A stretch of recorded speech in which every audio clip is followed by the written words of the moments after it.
ఢిల్లీ పర్యటనలో ఉన్న Telangana CM Revanth Reddy, deputy CM Bhatti Vikramarka, మంత్రి పొంగులేటి కాంగ్రెస్ అగ్రనేత సోనియా గాంధీతో సమావేశమయ్యారు. తెలంగాణలో సాగుతున్న పాలనను వివరించారు. ప్రజలకు ఇచ్చిన హామీలను అమలు చేస్తున్నామని చెప్పారు. త్వరలోనే 500 రూపాయలకే గ్యాస్ సిలిండర్, 200 యూనిట్ల ఉచిత విద్యుత్ అమలు చేస్తామని సోనియాకు తెలిపారు.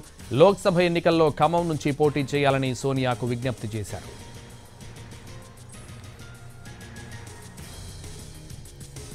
ఢిల్లీ పర్యటనలో ఉన్న Telangana CM Revanth Reddy, deputy CM Bhatti Vikramarka, మంత్రి పొంగులేటి కాంగ్రెస్ అగ్రనేత సోనియా గాంధీతో సమావేశమయ్యారు. తెలంగాణలో సాగుతున్న పాలనను వివరించారు. ప్రజలకు ఇచ్చిన హామీలను అమలు చేస్తున్నామని చెప్పారు. త్వరలోనే 500 రూపాయలకే గ్యాస్ సిలిండర్, 200 యూనిట్ల ఉచిత విద్యుత్ అమలు చేస్తామని సోనియాకు తెలిపారు.